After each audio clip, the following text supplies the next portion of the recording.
Survivor Specialist Phil and Alexa are back, and it is 6:15 in the morning. Thanks, everybody. Can you put a Love little being. more livelihood in your voice? Yeah, I wasn't getting a lot of love there. I'm so awake. Woo! No, I went to a comedy show. I got to see Tom Green last night, Adam Devine, and it was really cool. And now You here saw I Adam am. Devine? Yeah, and Bobby Lee. It was really great. And now I'm exhausted, and it's 6:15 in the morning.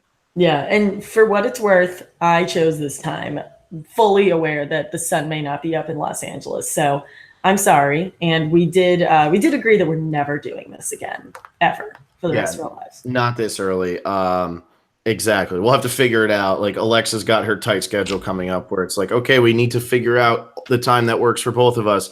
But if it's ever 6:15 in the morning, I'll find a new friend. We'll just not do it. Yeah, Or I'll find well, a we new do have friend. a couple celeb shots coming in for the next month to replace Hopefully. me, so they might be Hopefully. phasing me out. But And as far as we know, Vaughn is Wednesdays recapping with me, as far as we know.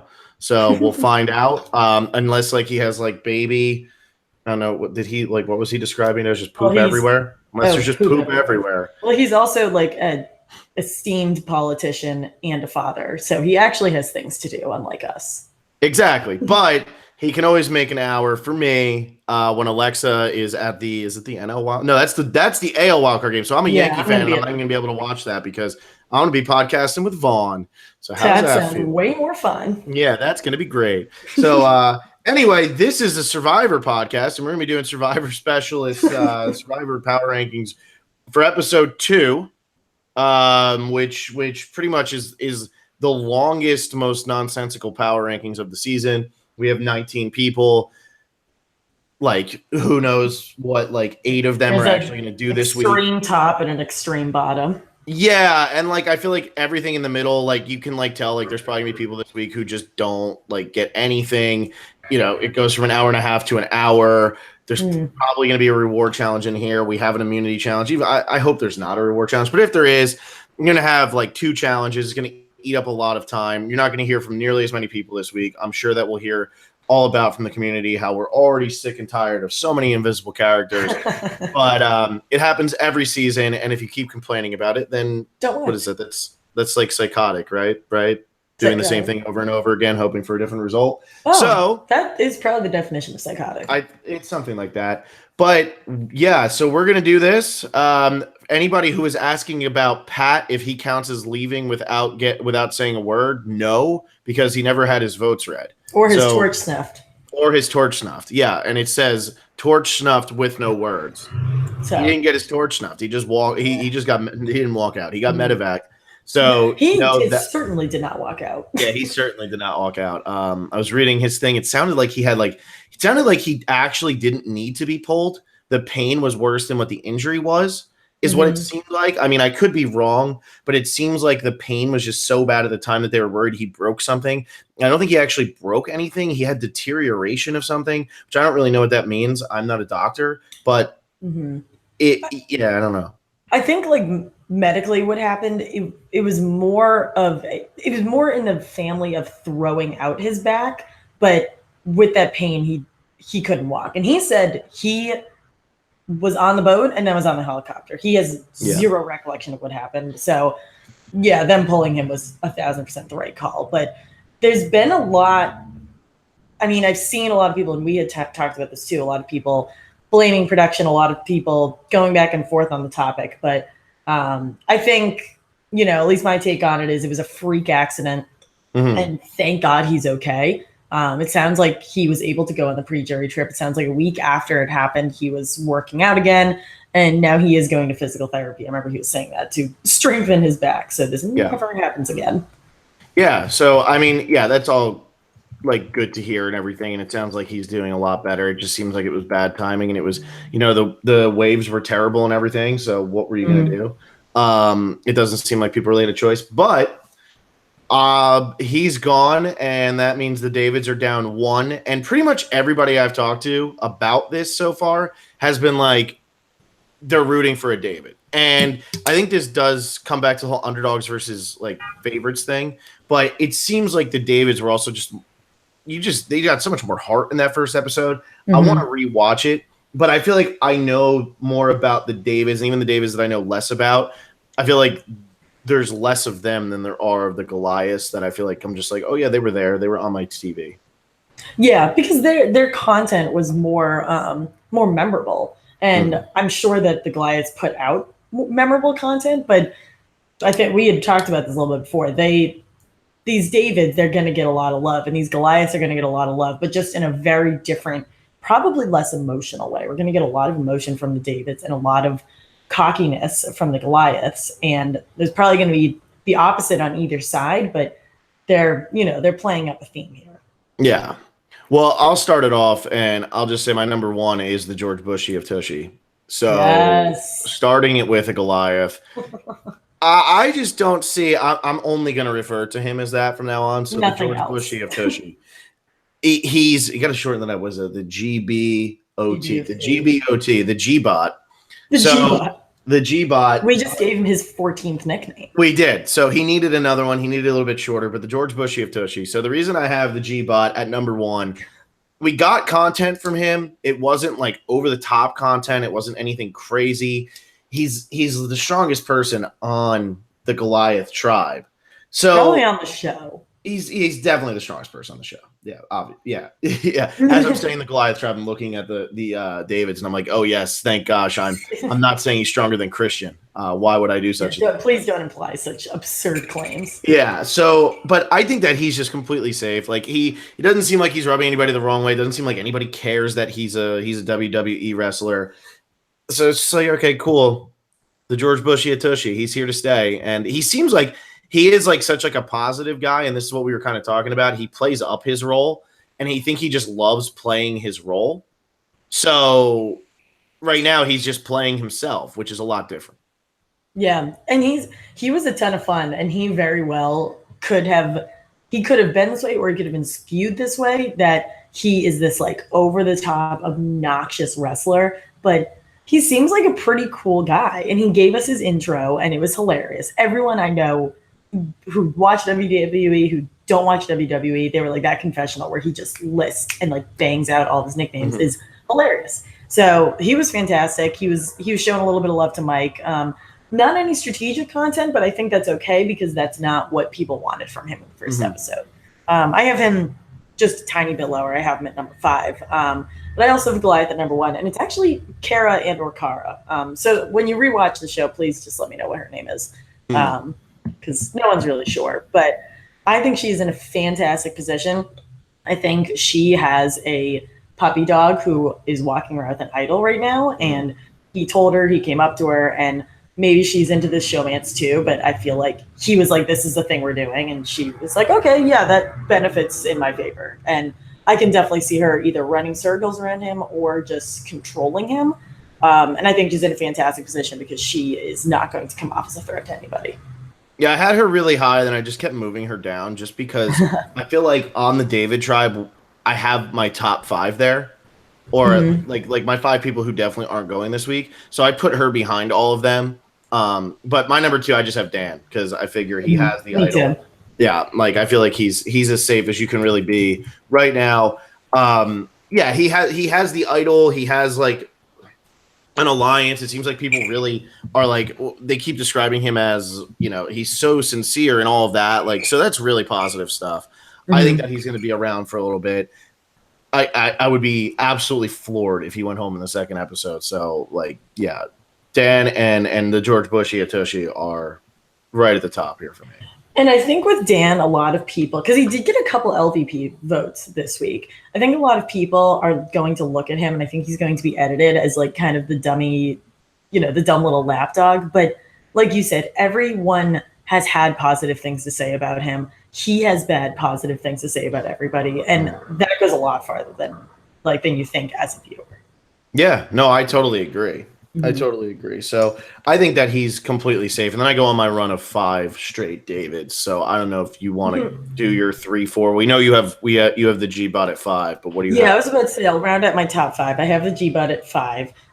3 and 4 I go Christian and Gabby. Christian at number 3. Hey, me Gabby too. At number 4. Yay! This is just like our boot list. I think they're both in a great position. I pretty much everyone I have in my top portion is someone who has an alliance because surprisingly enough, and satisfyingly enough, there wasn't a ton of strategy talk in this first episode. And a lot of that has to do with the fact that there wasn't a tribal council and there wasn't even the concept of a tribal council. But we saw a couple groups pair off. And I think that says a lot, because if they're giving a lot of emotional content, people are pairing off, that actually means something. They didn't just show us Lyrsa and Elizabeth chatting and saying that this is going to happen, because if it doesn't, because they could have given them emotional content and they didn't. But Christian, I mean, he did fantastic in the first episode. He was very well composed, super endearing. Everyone likes him.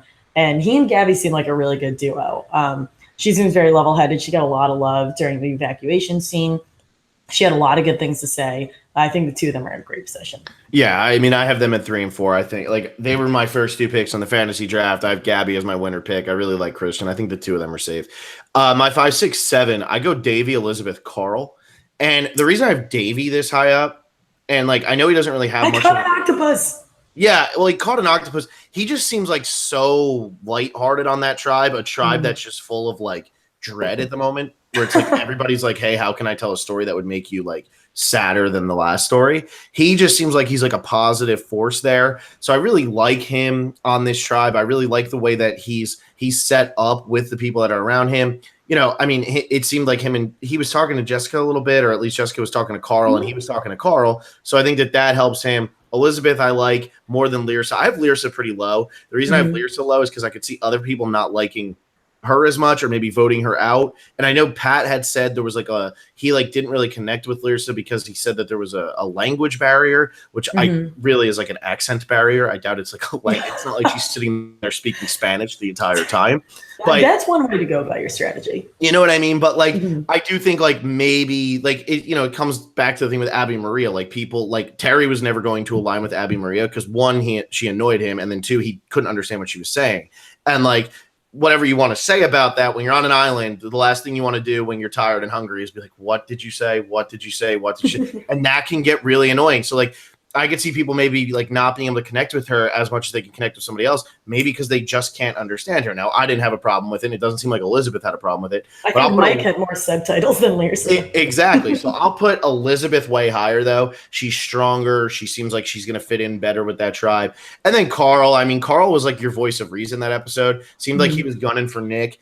It seemed like if Pat didn't go, like he might have been able to do that, but it seemed like he was doing it all behind the scenes. It didn't seem like he was doing it so outwardly that he was like, no, this guy needs to go. It seemed like he was slowly planting the seeds and kind of being like, why don't you go mention this to somebody? Why don't you go mention this to somebody else? Like, I don't know. It was shown in like a pretty positive light for Carl.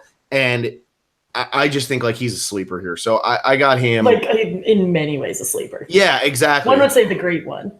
The big one. The big one. The big one. I thought it was a great sleep. No, the big I could really use a great sleep right now. Yeah, me too. But no, so I got him at 7. I think like that's a good spot for him. You know, I don't think he's in danger. I think that he's somebody who could start to become a threat, but in terms of being a threat in episode 2, I've just not seen it. Fun fact about Carl, he hit his head on that boat. There's a photo of people from production carrying him out, and if you rewatch the scene, he's not in it. You don't see him in a group of people crying because I think he hit his head. He fell also and hit his head. Obviously, still stayed in the game, but he received some medical attention as well. Wow. So maybe he's going to come back a completely different player because it hit that part of his brain where your personality is affected. But let's hope not, because he seemed like a pretty cool guy. I have Carl a tiny bit lower, but that's more because the middle of the pack of this power rankings is just a jumbled mess. I go Elizabeth 6 and Lyrsa 7. I know some would say that's high, and I completely get where you're coming from, but I was super impressed by her in the premiere. I think if she didn't do well in that first challenge, people probably would have been looking for an excuse to get rid of her. But I can't remember if Elizabeth came up to her or if she came up to Elizabeth or if they were already together. But those two seem like people who would absolutely never have anything in common. But I think they both like that about each other. And I think Elizabeth, everyone is going to like Elizabeth because I think, like Davy, I was expecting there to be a lot of loud, explosive personality, which very well could still come out. But she seems to have kind of a more calming, more workhorse kind of demeanor. And I think that's going to do very well for her. And also Lyrsa has been interacting with us on social media, and so that makes me like her a lot. Oh, has she? I haven't seen that. I need to well, she's been on, I think she made a Reddit account, and whenever I post videos, she comments on them. So she's been pretty good, and she's been talking a little crap too, which I really like. She found this one comment in the preseason of this guy who just like eviscerated her. He was like, this woman has no chance of making it past the first vote. And she goes, oh, really? Like, question mark. It was super funny. So yeah, that's my 6 and 7. Again, either of them could very well go home, but I think it's very telling that we were shown strategic content from them instead of emotional content, because if I was looking at this, if I saw their names on paper, I would say they were getting good emotional content. Yeah. Well, speaking of like no emotional content, this is where I have 8. I have Jeremy. I feel like Jeremy was just there in the first episode. I really wanted to rewatch this to see like what Jeremy did, because I had a hard time. I know she had like one confessional. I think he had 1 or 2, but like they were both like very just like there. Like it was like, I don't know, it was just like lines of dialogue. So I don't know. I want to like, I'm gonna rewatch this. So I can get like a better feel for it. But with Jeremy, he's not going to go home. I mean, the Goliath tribe is big and strong, and it didn't seem like he was really like trying to push for anybody to go home. You know, like if Natalie and Mike are able to turn this around and not be the first 2 people going home, they're not going to look for Jeremy. They're going to look for Natalia. They're going to look for somebody like that. So I think Jeremy's fine. I have Kara and Alec 9-10. So like Kara, I think she's safe. I think she had a really good first episode. I think Alec was so quiet the first episode that I don't think he goes home the second one. And so I think like those 3, like we had a lot from Kara at the beginning, and then she just like vanished. Like it was only that thing with Dan, and then she was just gone. And that was right away. Like that was like maybe 15, 20 minutes into the episode, and then she just was gone the rest of the episode. So I think that I think the 3 of them are safe this week. I mean, you know, I feel like whoever's going to go home either has had a little bit of content in the first episode, or like at least it was setting up where it was like, okay, we have to give them something because they're only going to be here 1 more week, which is kind of like where I fall on B maybe. So I have her lower, but yeah, I think for these 3, like I'd be really shocked if any of them went. Yeah, that's a good point based on the content that they got. My 8, 9, 10 is a little random, as is the following like 5 people after that. I have Jessica at number 8. I think she's surprisingly in a really good spot, and I was not high on her going in, not because of external reasons, because I thought she was super young and wasn't going to connect with her tribe. That seems to be more of old souls. And also she was the one who started the emotional breakdown in the camp. And I think a lot of people very well could have been like, oh, she's crying, she can't handle this. But they all connected with her. B immediately went to comfort her, and then Nick shared his story, and I'm sure everybody else did too. And so I don't think people are going to like quote unquote credit her for this, but I think it's very telling that everyone wanted to comfort her instead of being annoyed by her. So I think Jessica's in a pretty good position. We saw her chatting with Carl for a minute. I don't know how much that sells me on them working together, but we saw her trying to make a couple moves here and there. And then I go with Allison, number 9. That's a little random, just having a Goliath and a Sea of Davids. But she got a decent amount of content. She got a lot of love in the first 10 minutes. I don't think she has any reason to go home. I think she and Angelina probably have a little something going on. She's definitely going to keep digging for idols. But I think on this Goliath tribe, there's like 4 people who would go home before Allison. So she should be. I'm not too nervous about her. And then I have Davey at 10, and that's really because his octopus content was cool. Like he very well could go home because all he got was octopus content, but he seems to be pretty fun, pretty lighthearted. We saw him chatting with Carl, so I think he's in an okay spot. Yeah, I have Allison at 11 and Jessica at 12. So and I think both of them are fine. I don't really start to think that people can go home till 14. Like I have 13, I have Angelina, just because I thought Angelina's content was, she had the positive of like, oh, women should try to find more idols. But also the fact that she didn't find the idol makes me kind of think that women aren't going to find idols on this season. That's going to be a theme. Who was it? Stephanie and Jenna last season. Yeah, like I almost thought they were going to get it, and then Brendan got it. I almost feel like that's going to be a theme here, where it's like, oh, we're going to find idols. Now we're not finding any. But the reason I like Allison and Jessica, I actually think Jessica had a really good first episode. I had her higher, and I just kept moving her down because I just thought, I kept on saying, like, if anybody were to quit or if anybody were to be like, I can't do this anymore, it would be her. She's the one who would just be like, I don't want to be here. I've had enough. Like you could see she broke down first. And granted, I think that she got like a positive spin on her breakdown. Everybody kind of came to her aid, like you said. But just in case somebody was going to be like, please just get me out of here with the rain and everything like that, I think it would be Jessica. So and then Allison at 11. Allison's fine. at least early on. I mean, they picked her as the strongest woman on their tribe, so I don't think that means they're going to go for her. She wasn't really stirring anything up. Like Natalia was the one who was speaking out about Natalie just stands there. Allison really didn't have much content about that, so I think that those three are all fine, and then that's when I start to get into people who could probably go home. What number are you on? I just finished 13. Okay, so I'll get down to 13. So I go Carl at 11, Angelina at 12, and Jeremy at 13. Jeremy's a little lower than I expected, and that's probably because I can't really remember what he said. But I feel like there was one bit of negativity around him, but I'm not even grasping it, so I could be completely making that up.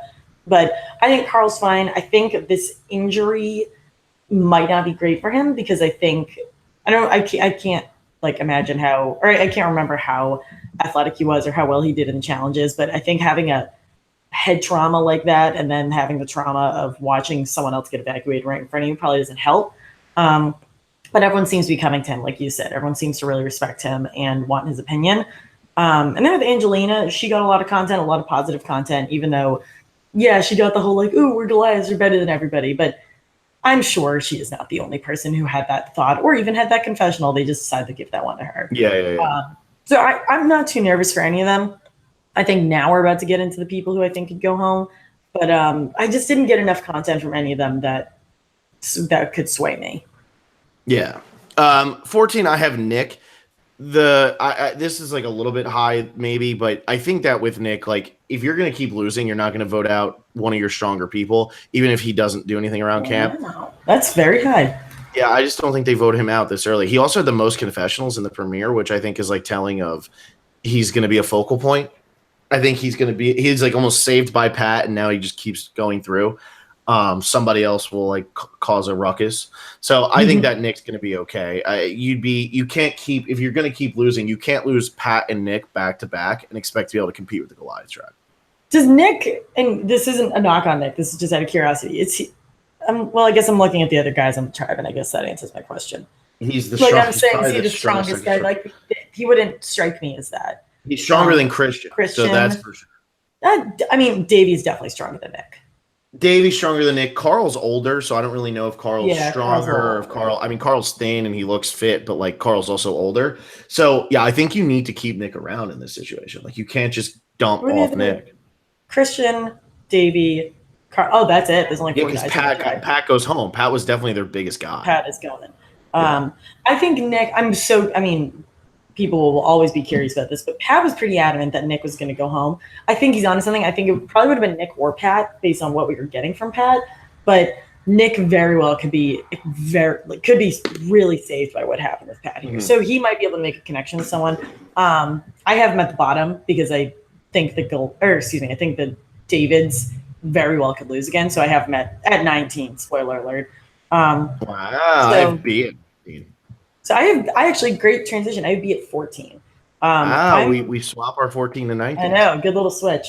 And this is, I just don't really know what to do with her. I liked what I got from her, but I think we could have gotten a lot more. I hope her and Jessica have something going. So I think Jessica has some connections, but I don't know. I think B got the content that a second boot could very well get. Like we got something emotional from her and we learned about her. And then she might get like one confessional on Wednesday and then go home. Yeah, and that was the thing. Like everybody else seemed like they were bonding with each other, and it seemed like B was bonding, but like more with the camera than with what was going on the tribe. Like she said something, and then she got her confessional about that, but that's like all she got. Didn't seem like she really made connections with anybody. We saw Jessica talking to her a little bit while they were weaving or whatever they were doing, but it seemed like then Jessica ran over and was like, okay, now I'm gonna go find other friends. Like that didn't work as well. So now I'm gonna go talk to Davey and Carl and everybody. And I think that she could be in a lot of trouble. So I'm glad we swap our 14 and 19, which is what we did with Jessica and Pat in our bootless game with 16 and 9, I think, or 16 and 7. And I win that battle. Yeah, so that one was not good. 2 for 2. So I go to my 15, and I actually wish I put her higher. And I'll explain why in a minute. I have Natalia at number 15. Me too. Mostly I want her higher because she had the funniest gif of all time of her literally appearing out of thin air to ask Mike if he was on The Amazing Race. It's so funny, and I don't even remember that happening. I don't remember her just popping out of nowhere. But she was kind of funny. And The thing is, we got a lot of her complaining, and I think we are going to continue to get that. But no one was complaining about her complaining. No one disagreed with what she was complaining about. And I think that bodes well for her, because if people were like, okay, you have this weird obsession with Natalie, chill out, like you're being too much, then I'd be very nervous for her. But no one is saying that. In fact, Dan told her about his idol. So clearly there are people who trust her. I think she's okay. I think next week she very well could rub someone the wrong way. And so this is more kind of an advance thing. But I think at the moment she's actually kind of okay. But because the content around her could have been quote unquote seen as negative, I have her a little lower. Yeah, I mean, I'm Natalia 15 because I just think like if they catch wind of like this hot people alliance of Cara, Dan, and Natalia, Natalie and Mike clearly are on the outside and they're going to try to like make something happen. If that's the only way they can get people to turn, maybe if they can get an Angelina, get Johnny Mundo, get some of these people onto their side, then you can just turn around and say, okay, let's get rid of Natalia because she's probably the easiest one to boot out of that group. She's also like the most vocal. I think Natalia screams pre-merge to me, and I do think like she's funny and everything, but I just think that I just think that she screams pre-merge to me. Yeah, I mean, I could get that. I could very well see that. I could see her like getting a whole Bradley thing. Like she really just like takes this complaining and ups the ante, and then everyone's like, "This is ridiculous." And then votes her out. And at 16, I have Lyrsa. Okay. So there's her. I mean, do you want to cover more on her? Or do you think we? No, I mean, I just think that she could be in trouble because, like I said, this tribe losing Pat as your first member, he literally was the strongest person that you have on that tribe, probably. So to lose that right away and also be going up against like Elias, that's tough. I mean, that's hard. If you lose again, maybe they just turn and say Lyrsa. Maybe she doesn't. Maybe she only has Elizabeth. Like, I don't know. Did she talk to like Gabby and Christian and Davey? Like, I don't know. So I think that she could be in some sort of trouble. Yeah, I got to rewatch to see who interacted with who, but I really don't think there's that much. Like, I think we're looking for things that aren't there yet. Probably. But you know, that's what a predictions podcast is. That's exactly what a podcast is. I have Alec at 16. There's really no reason he should be that low, and it did just accidentally happen. I don't. This isn't a TMZ thing. I think I'm gonna probably have him like low-ish, but we really didn't get anything from him. Kind of like Jeremy, we got like one confessional from him, and I cannot even remember what it was about. Yeah. His hair is amazing, though. Yeah. It's really quite impressive. And he's also the love child of DJ Pauly D and John Cena. Saw that on the internet, and he is like a spitting image of them. That's perfect. Yeah. I think Alec's okay now, but I could see Alec going. Like, Alec's another one I think is going to end up being pre-merged. We didn't hear much from first episode, but you know, he'll be there. You know, I don't think he goes home this week. And then I go 17 Mike, 18 Natalie, 19 B. I think Mike and Natalie are still in trouble. I don't think the Goliaths are going to lose. Right. Exactly. Which is why I put B at 19. I'm kind of taking a guess on B. I'm just kind of throwing like out a name and hoping, but we'll see. Yeah, I go Natalie at 17, Mike 18, and then Nick 19. So pretty much the exact same thing.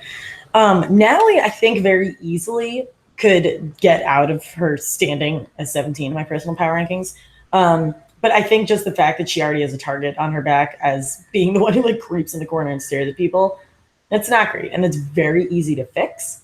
But I think there's already the Hot People Alliance. And I think Natalie is someone who self-admittedly likes to be in control. And so watching her adjust to that and seeing how she reacts to that will be very telling. I think she can very easily get out of this. But in terms of the first episode, wasn't fantastic. And then Mike, on the other hand, wasn't doing good things, but everyone was kind of like, oh yeah, seems like something he would do. So at least get a little positivity around it, but he's also just he's much lower to me just because of who he is. Yeah. No, I think that Mike was also putting a target on his back by running around looking for idols, which is a lot scarier than somebody who's just standing around. But at the same time, because Dan found the idol, maybe Dan won't be as scared. And then Cara and Natalia both know about that idol. So neither of them are going to be that scared. Mm-hmm. So maybe that keeps Mike around a little bit longer if Natalie starts really annoying people. Yeah, which she very well could. This Natalie versus Natalia thing. First of all, they shouldn't even be on the same tribe because it's two Too much to say their It's names. so, oh my God, typing them in for the prop bet, which by the way, I ended up typing in all the prop bets. Yeah, that's right, intern. That's Take right. that, intern. Take that. But I will say typing those in is brutal because it's just one letter off and you're just like, duh, duh, duh. And then it it's like so puts as soon as you type one thing wrong or even put a space after the name, it's like not like NA, it's not right. yeah. It's like go Yep. through and figure out what you did wrong. It's this whole Yep. thing. Yep. So that's our power rankings. Yeah, we flew through the power rankings. I'm looking over at some comments on the last YouTube video to see if there's anything that like we haven't talked about. While you go into that, I can do a quick run through of prop bets that we hit. Yeah, go wild. Which we pretty much did. So Pat obviously was the first person out. Yes, he wasn't voted out, but he is still number 20. That's all. He's all over the place on people's boot lists. And then for prop bet, we had Dan finding a hidden immunity idol, Pat getting less than 5 votes. Nick had the most confessionals in the premiere, which like kind of sneakily happened. But what do you have? Like 5? He had a good amount. Nick got a lot of love in that first episode. And then Pat had a confessional in every episode he's in, and Christian had the episode title. So pretty like standard amount for a premiere. I didn't post the standings this week because there are like 400 people who have the exact same score. So we're going to let this 4 is the high. So if you have 4 points, you're winning. Yeah, you're doing great. So if you like next week or the week after, we'll start doing the rankings. Let me see what we got, Phil. I have 0. You have 3. Where did but you also had Mundo. Christian. Yeah, and you had Mundo as your yeah, as my confessional. I was wrong about that guy. which I love because I feel like I can get him. I feel like I'm going to end up hitting whatever I have him with. So what did you have? Who did you have most confessionals in the premiere? Mike. Okay. Yeah, I could see and that. I don't feel like he stays around that long anyway. And then I had Pat as 10 or more confessionals in an episode, which is so hard to hit anyway, so I'll survive. That is like such a tough one to hit. Yeah. So yeah, that's our power rankings. Anything come up in the comments that you wanted to cover? Well, I mean, we can do the Lauren Munwan. Great job, Phil and Alexa. I enjoy what you have to talk about, what I have to say about Survivor. Phil, I work with your mom. She's a great person. Yeah, I guess she's great at work. Like that's but Phil hates her. Yeah, exactly. I've never met the great one. But yeah, I'm glad that my mom talking about me at work has gotten us more listeners. That's always positive. Networking. Start having our parents promote us. I know. I got to get my mom to like make an announcement over the loudspeaker at her school. Oh my God, this is so great. Follow at Survivor Specialist. They go on at unreasonable hours of the morning. Right. And we also got a comment from someone whose last name is the same as Jessica's. And this happens every season where, well, at first when we were young and innocent, we always thought it was that real person. And it wasn't. So Chris Noble actually wasn't hanging out in our live chat last season, which is so disappointing. But yeah, possibly Jessica's brother or father or male figure in her life said it was upsetting to her to rewatch that first episode. So hopefully this person keeps hanging around chatting with us. And then I think someone related to Allison just is listening too, because I saw someone with her last name liking our videos. So we're getting a lot of love by third-party friends. That's what always ends up happening though. Like Michael's mom. That was the one. Like Michael came up, he talked to me. He was very nice, but his mom was like, yes. Moms love us. Let's take this one from Gamer Girl with when do you think the idol nullifier will come into play? When do you think that's going to come in? You think it's a merge type thing? I think it's totally a merge thing. I think I don't know. I mean, it's probably going to be something that's hidden, or do you think that'll come out? Well, I guess it has to be hidden because there's no Go Silent anymore. I hope they go back to putting idols in challenges, or like what they did with Michaela and Sarah in Game Changers, putting it in the sit-out bench. To me, that's just so much more satisfying than everyone looking for idols because it's become so saturated. Like everyone does it, and there's really no excitement to someone finding an idol anymore. So I like except for the way they did it in the premiere. That was really good. That was true. Yeah, very good point. So I like when they switch it up. But I think they're going to find these two, this David and the Goliath idol. And then they'll probably find another round of idols, and then the nullifier will come in.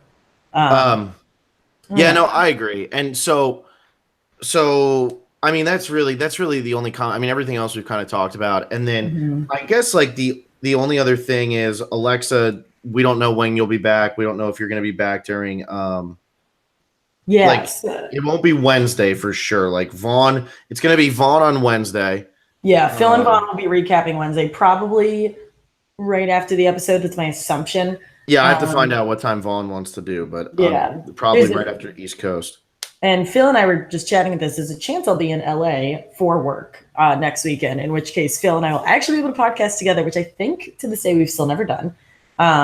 Or if not, then I'll be in Milwaukee. So we're going to be kind of all over the place, at least for predictions. That's kind of only going to happen whenever we're available. But for recaps, those are going to stay the same. Vaughn is going to recap in my place. And honestly, he's probably going to do a better job than I could anyway. So enjoy that. He'll make me look bad, but I mean, we're gonna also have like maybe some other people coming on. Like we're trying to figure out, who else, because Vaughn does lead like a busy lifestyle. But we got to figure out, if Alexa's in LA, then we'll do the predictions together next week. Mm-hmm. If she's not in LA, then I'm not flying to Milwaukee to hang out with her. So come hang. Also, you might have like 8 Super Bowls or whatever, but I just wanted to do this real quick in case because we didn't talk about this at all last week. We didn't talk about that. That's true. Like, I just had the hat sitting right here, and I was like, damn, I need to do this. Can't even see your eyes. I know. Well, I did that on purpose. I want everybody to see the logo. Anytime the Lions actually win a football game, especially against a team that's much better than them, especially when they're as awful as they are all the time, it's just so nice. And, like, I had to be, like, nice to Alexa the entire time, but I just sat there in disbelief. You didn't have to be nice to me. No, but, like, it was one of those where I'm hoping that the karma will rub off and they'll win more than 9 games for once. So, you know. You can look. That's good. You should be nice to me more often. I think it comes down to Sam Darnold's just better than Tom Brady. But anyway, I just had to throw it out there. Though. Yeah, I know. See, that's the Alec. Alec, like if you had to compare these people to like to other celebrities, Alec is Sam Darnold because the hair is just. How does he fit that in that helmet without cushioning? Like here's the thing. Sam Darnold takes his helmet off. He looks perfect. Alec out on an island where like a guy almost breaks his back. There's like this monsoon. Hair is perfect. How does that happen? Like, how do people like my hair looks ridiculous right now? I took a shower 10 minutes ago. Like, well, you put on that Lion's hat. That usually does. I did, but even before that, I looked like an idiot. Remember, Bradley called me out the one time. So yeah, hair looks bad. Where are we going? And the Browns won a football game. Browns are 1-1-1. Yeah, the Lions, Browns, and Bills all won in the same week for the first time since like 1943. So since the NFL was the AFL. Yeah, that's what happens when we try to drag this now out to like an hour at least, or at least close to an hour. We're trying to like drag this at least a little bit. I forgot people don't like talking about football here. I know, but you know what? When the Lions play the Patriots, you talk about the Patriots. You're wearing a Patriots shirt right now. I currently am. I'm about to take. Well, my parents are in town, and later today I'm going to take them to a rowdy Patriots bar. So please pray for me. Oh my God! All of the Boston accents. It's going to be wonderful. Oh my God! There's going to be so much Sam Adams there. It's going to be amazing. Yeah, there's like no Boston accents on this season. That's like so okay. I feel there's always a Boston person every season, and that is Lyrsa because Lyrsa currently lives in Boston. But I like it. I was actually just talking to my mom about this. They just play up the Boston people so much, and they play up the accent, and I'm very okay not hearing an aggressive Boston accent. So many of them end up being good at the game too. That's why it's like exactly. Like Jeremy won. He was from Boston. Boston Rob is from Boston. Boston Brett made it really far. Good. Like everybody, so people in Boston tend to do pretty well, but not that, maybe Larissa does well, but yeah, she definitely doesn't have a Boston accent. No, she certainly does not. People would probably understand her less if she had a Boston accent. Yeah. Exactly. But, all right, Alexa, do you want to like have like an epic like sign off? Because I'm going to have to figure out how to sign off now going in. Yeah. So there's a lot of practice too. You usually start with something fairly snarky in reference to a joke that we made about 10 minutes ago. And then you say, Vaughn is going to come on as a special guest. He's going to celeb shot for me. I don't know when the next time I'm going to be on is. It's probably going to be for predictions, likely this weekend. But honestly, I don't know. And it really is messing everything up, and Phil gets really mad at me. But it makes me feel kind of cool and also very needed. So in the meantime, make sure to like us on Facebook, follow us on Twitter, subscribe to us on YouTube. We're getting a lot of love on YouTube. We got our premiere recap almost has 5,000 views, which is pretty good. I think our Game Changers one was around the same, and that was a returning season. But yeah, Phil and Vaughn will be back Wednesday at 9, right after the East Coast episode. And I will see you guys soon. Maybe. But also never. Yeah. Bye. Bye-bye.